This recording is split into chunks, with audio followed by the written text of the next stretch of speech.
Tennessee, Tennessee, Tennessee. Tennessee. Lord, I've really been real stressed. Tennessee Holler, tnholler.com is where you can find us. I am Justin. We also have hollers all throughout the state now, and that's thanks to your support. So chip in if you can. We'd also like to send a shout out to Lisa Parker, buying or selling a home in Middle Tennessee. Do it through her. That's a way to support us. We also now have a new sponsor, Rubenfeld Law Office. We appreciate their support also. Today, we are going to talk to Cindy Schueman, who's here joining us from Cookeville. She wrote a letter in the Herald-Citizen recently that caught my eye, caught a lot of people's eye. It was a strong statement that she put out about her feelings about the Putnam County Republican Party she used to lead. She was the Republican Party chair, now sent out a warning saying the people that are running the party now are people to be wary of. And, you know, she had some very strong words, and that's not something that we see happen too often, especially here in Tennessee. So I wanted to talk to her today and give her a chance to kind of elaborate why she said that and what she meant by it. Sydney, how are you today? I'm good. How are you? I really do appreciate you coming on here. Probably took a lot to write the letter that you wrote to the Herald-Citizen. It says, communities should not trust Republican leadership. The end of the letter, I thought, sort of summarized the whole thing, and we can kind of go into it a little bit, but it said, I'm appalled at the bottom feeders of the current Republican Party's leadership. To be so filled with malice and hatred, the community should not trust any of these PRCP board members, especially if they're running for office, nor support their businesses when they're clearly racist. Those are really strong words. What made you decide to write that? I am the executive director of Impact Leadership Program. We service underrepresented populations. We offer a leadership program that is typically unaffordable to many underrepresented people. It doesn't mean people of color, but primarily in this area, poverty is more likely to be with people of color. Now that's the Cookeville area. Monterey, their poverty is largely Hispanic. So it does vary. And I know that the greater Appalachia area has a lot of Caucasian poverty as well. There's just in general a lot of poverty in Tennessee. But we developed a program to encourage, motivate, educate, include people that could not otherwise afford leadership training. We introduce them to many nonprofit boards and try to match them with a board so that they get invested in the community. I wrote this because I think that it was stooping to a new low to attack a nonprofit. All of the nonprofits that share social conscious efforts all feel like if they can attack Impact, they can attack any one of us. That was one issue. The other issue is we have a very strong DEI program and policy. DEI stands for diversity, equity, and inclusion. We encouraged people that are underrepresented to try to run for office and get involved in the community so that their voice could be heard. Affiliated with Impact or Impact Leadership, there were 3 African American candidates who ran for office. So those 3 African American candidates were targeted. So I felt it was not only bottom feeding to pick on a nonprofit, but to target the only 3 African Americans running in local election. They got dirty in this campaign. It's insensitive to any people of color. It's insensitive to all of the corporations that follow federal policy to have a DEI program. It's insensitive to the work of the Highlands Economic Group. The county is 70 to 80% Republican. If almost every elected official is Republican, they didn't have anything to worry about to go this low. Instead of saying, gee, these are some positive reasons why you should vote Republican. Fiscal responsibility, smaller government, whatever they wanted to say. But I was absolutely incensed at this kind of attack on their website, Don't Pelosi Putnam. Okay, so let's talk about Don't Pelosi Putnam. Don't Pelosi Putnam is a website that was created. I think the Putnam County Republican Party has their name on it, so they're behind it openly. What did they say about these candidates on Don't Pelosi Putnam that bothered you so much? Because again, just for people who are just joining us, the letter in the Herald-Citizen that Cindy wrote was very strongly worded, clearly racist, should not trust them, filled with malice and hatred, bottom feeders. So what was it specifically that caused you to speak so strongly about the leaders of the party you once led? In the attack on Impact, the creation of that don'tpelosiputnam.com, they use an antiquated, outdated definition of diversity that refers to physical characteristics, like right out of post-slavery days, when people would try to say diversity is, even if the skin color might not be as dark as you would refer to a black person, a broad nose, thick lips, or it's a very antiquated. In this divide and conquer idea, they said diversity starts with DIV, and so does divide. And it's hard to argue with stupid. One of the reasons that I wanted to talk to you is, you're talking about your party in Cookeville, but these are issues that are in the Republican Party, in the whole state, and in the whole country, really. You mentioned DEI, and you're talking about it as a positive. You'd be in the minority in your party. I agree with you, and I know a lot of people do, but that in itself has become an act of bravery in today's Republican Party. Do you find there are people who think DEI is a positive in the Republican Party these days, or are you in the minority there? Well, based on my letter to the editor, I have received tons and tons of people in this community who feel the same way I do. Good. Largely be Republican. I believe in reaching across the aisle. Inclusion is inclusion. What we're doing here today. Yeah, the way the country has been polarized, everything is politicized. It doesn't matter if it's issues at church, Boy Scouts or Girl Scouts, issues in the political arena, been terribly divisive. It's just awful. I've never seen it like this before. I didn't know if what you were talking about had to do with this, but I do want to at least mention it because it feels at least adjacent to the issue that you're talking about, which is this mailer that went out about City Councilman Mark Miller. This was the mailer, King of the Cockroaches.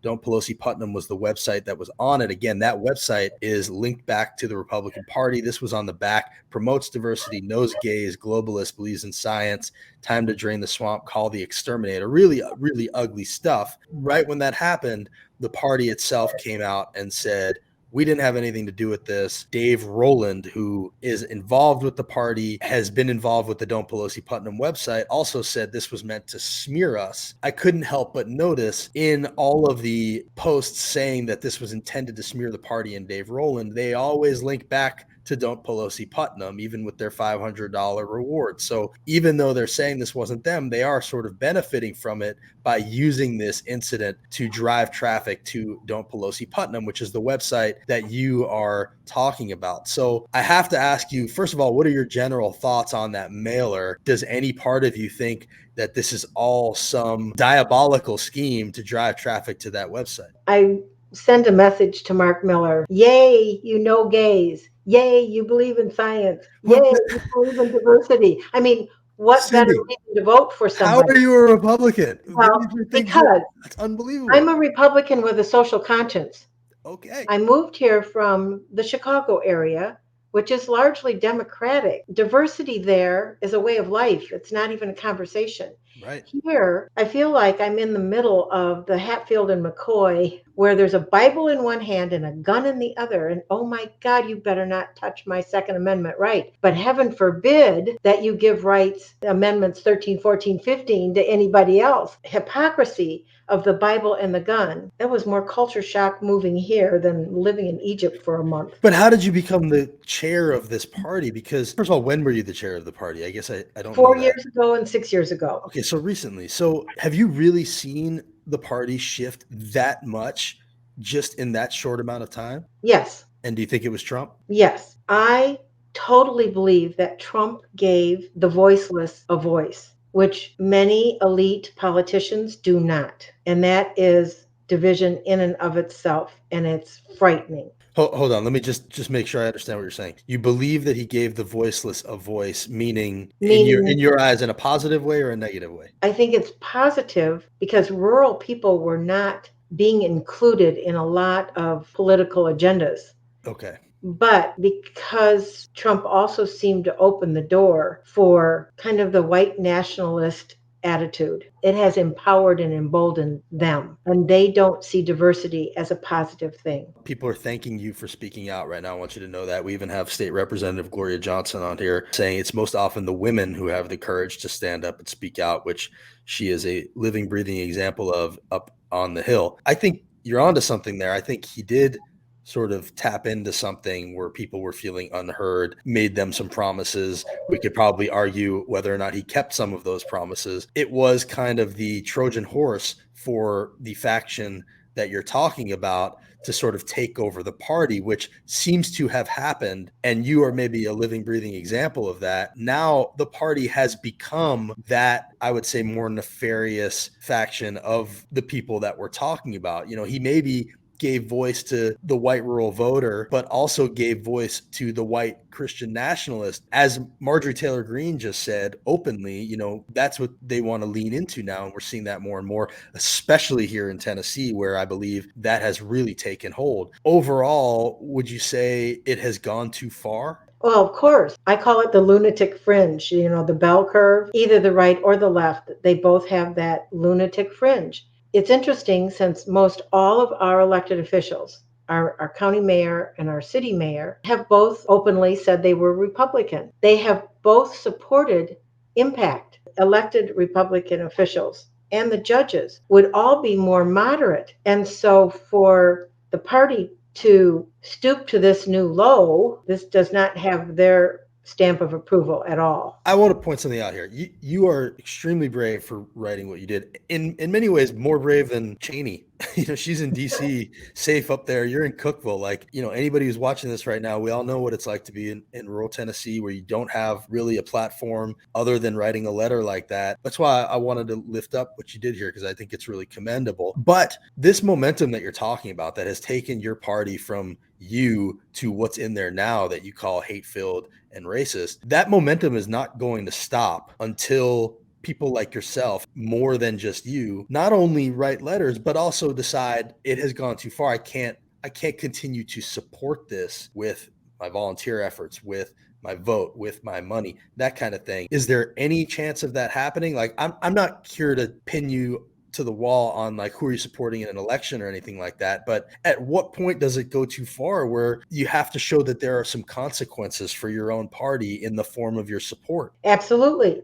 The problem with voting is it always takes 2, 4, 6 years sometimes to transition a community. It's hard when you don't want to blast the level-headed, logical, critical thinking, conservative, moderate Republican who is in office. So I don't want to blast whole of the Republicans, because we do have some very good Republican leaders. It's the ones who have hijacked the party with dominance and domineering attitudes. So for example, in that Don't Pelosi Putnam, they refer to us as cultural Marxists. And I beg to differ with you that the brown shirts of the Nazis and the black shirts of the fascists were the domineering hijackers, not the moderate people. I think we would have a different definition of moderate, though, probably, because I think the people that you're talking about that are the good, well-meaning leaders of the party, at the end of the day, a lot of them vote the same way, say a lot of the same things. It just might be not the kind of blatant racism that you're talking about. So, and that's, I guess, a story for a different day. It seems like in Cookeville and rural Tennessee, the word Democrat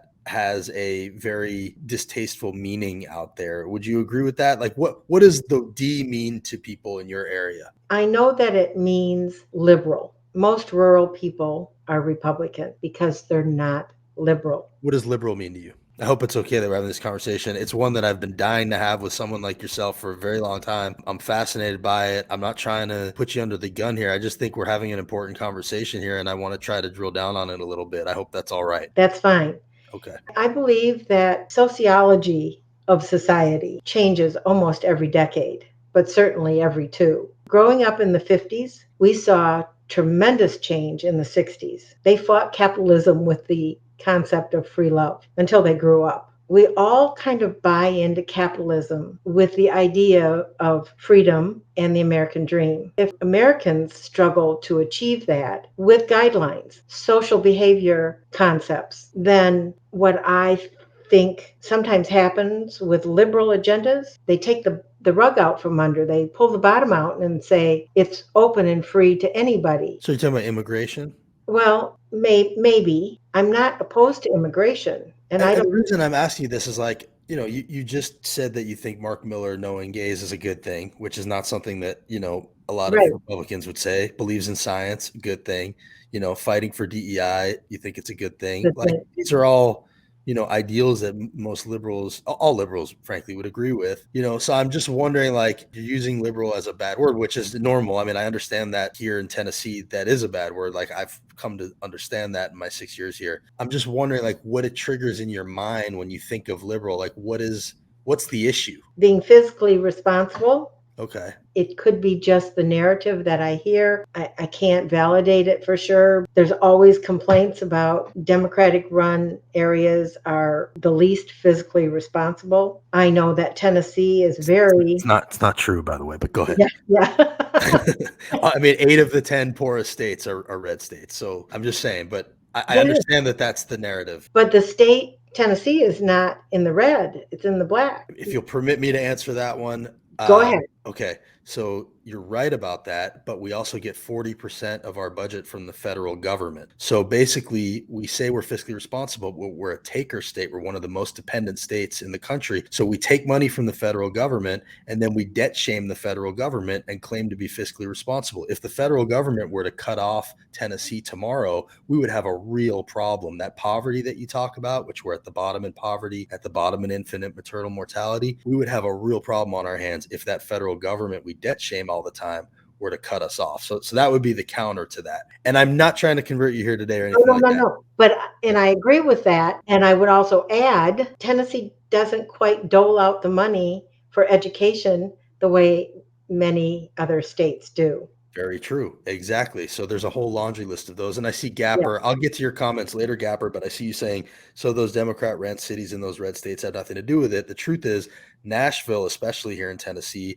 subsidizes hospitals and schools in the entire state to an outrageous degree. So you have that completely backwards. That's a story for another day. I want to talk to Cindy a little bit more. Before I do, I want to show I'm not the only one who's proud of her for taking the stand. Her granddaughter has also spoken up. This is her granddaughter on Twitter saying, proud of grandma for using her voice and resources to shed light on issues within the Cookeville Republican Party. So what you've done here is really quite brave. We really do appreciate it. And I think it's important that we say that in the same way that it's important that, even though I disagree with Rep. Cheney on a lot of things, I think it's really important that she stood up for democracy. Have you watched those hearings, by the way? I guess I'd ask you that one.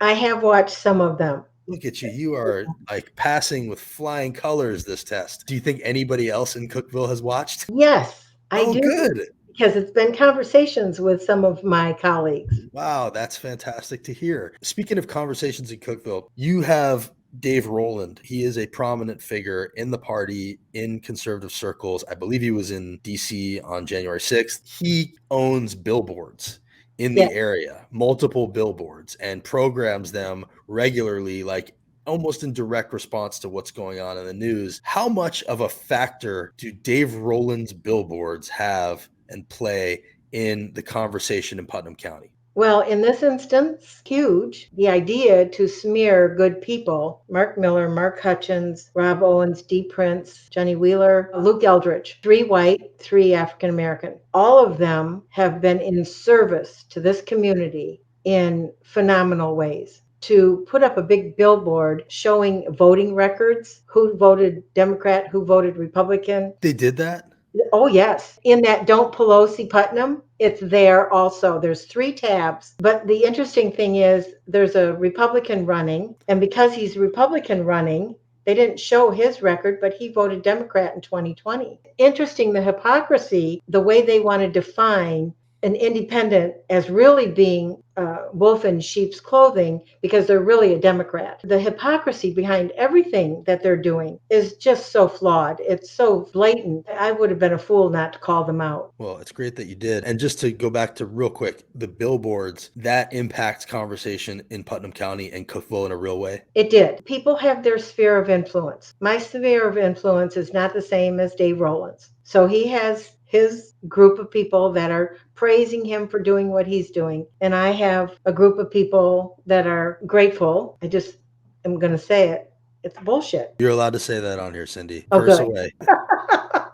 You have good people in this community. We all pulled together for the tornado. Nobody was asked what their political affiliation was. Nobody was disregarded because of the color of their skin. Nobody went without diapers or food or a place to live. I marveled at the unity, only to come back for an election year to this bottom feeding pig pen smear campaign. It's awful. So I completely agree with you, and especially in the primaries where it becomes kind of a race to the bottom. But at the end of the day, we are a two-party system. I wish we weren't, but we are. The only real counterbalance we have to what you're talking about is the Democratic Party. Now, you could argue that right now it's not really one in the areas like Cookeville and Putnam because it's not really happening there. And maybe people need to run independent, and maybe that's really the answer. I don't know. But what I would ask is and you don't have to do this if you don't want, but as an exercise, if you were to walk into the Putnam County Democrats meeting or the Tennessee Democratic Party meeting, what would your advice be to Democrats if they were to try to be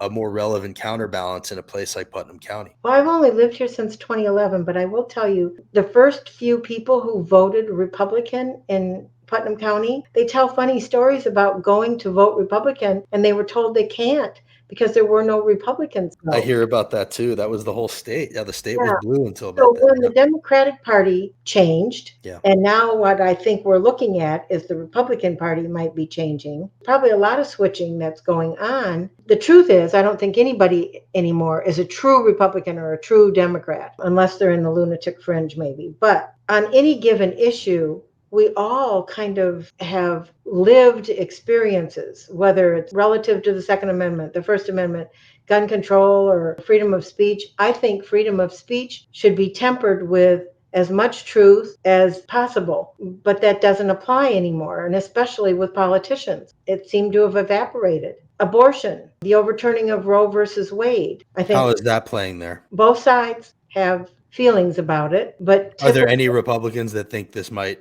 have gone too far, like forcing teenage girls to carry to term that have been raped by uncles, that kind of thing? Is that something that doesn't sit well? Abortion doesn't sit well. You have a double whammy here with the Bible Belt. Quite often, until it's in your home, until it happens to your child or your family in some way, you don't have a credible opinion to add to the trauma. And to make it illegal is just another trauma. But on the other hand, letting it be birth control, letting it go beyond the first trimester, all of those things affect people, and they affect people differently. Only because you're dangerously close to actually outlining a compromise of some sort there, which again, I say every time I talk about this, I am not the authority on. My opinion doesn't matter on this, but you sounded like you were almost thinking, well, if it was closer to the first trimester, there was some way to have it not be birth control, that you do think safe and legal in some circumstances, which I think is actually where most of the country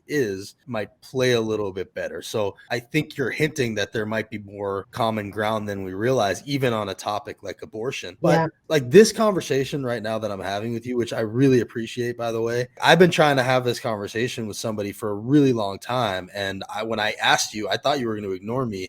You took me up on it, which I was shocked by. I just think these conversations don't happen enough. There aren't spaces where they happen. There aren't rooms where they happen. There aren't TV shows where they happen. I do believe that we actually have a chance to find more common ground than we realize. There's just not a lot of opportunities for us to find it. It makes me sad. It is. It's sad. It's sad when people aren't recognized for their diversity of thought, their diversity of experiences. The thing I liked a lot about Mother Teresa is that she gave the worst of the worst people dignity. And that's what I think is missing in a lot of these divisive arguments, just giving people their dignity. I have a hard time arguing with ignorance. We applied a principle that you can't force diversity without educating first. And in our program, we educate them to what cultural diversity is, because it isn't just skin color. In fact, only 1/1000th of your DNA determines your skin, hair, and eye color. 999 thousandths of your DNA is the same as somebody else's. That's good to know. I didn't realize that. Just the fact that you exist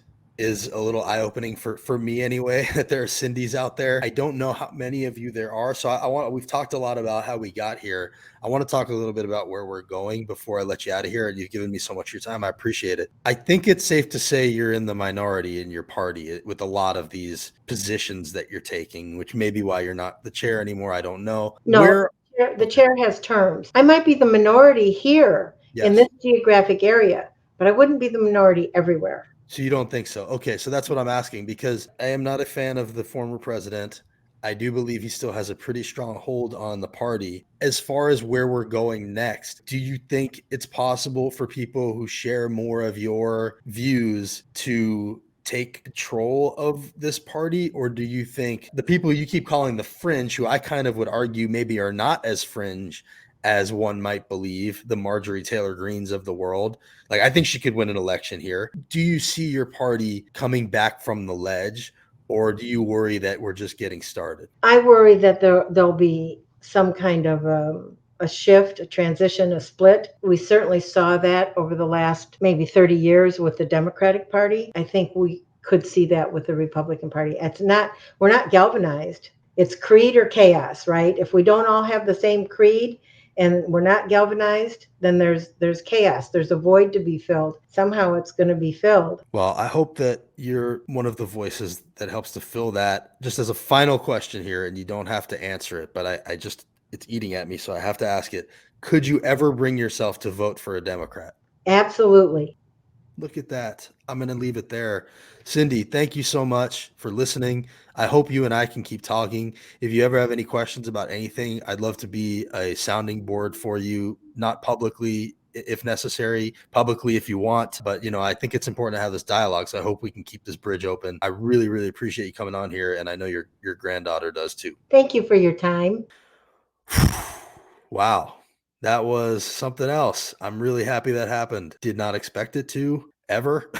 What a pleasant surprise that was. I'm up at the Capitol a lot. They don't want to talk to me. Granted, I'm usually asking tougher questions, but I asked some tough questions and she answered them. There's some insights there that I really didn't expect to hear, that there are Republicans who don't think DEI is the end of the world and who actually think diversity is a good thing and who thinks nose gaze is a plus. I wasn't sure they were still out there, especially in Cookeville and Putnam County. A genuine relief. Writing letters in Putnam County, in the Herald-Citizen. Like, I ran for Congress. Most of my district was very red. They haven't talked to a Democrat in a really long time. So to write a letter in a paper like that takes some real guts. And what we were missing right now, Republicans with guts, frankly, to stand up to their own party, because there's only so much Democrats can do to push back. It gets dismissed because it's where it's coming from. They can say the same things, but it's going to have a lot more of an impact if it's coming from Cindy. If that letter was written by Gloria Johnson, nobody would have cared. Same exact letter, same words, but coming from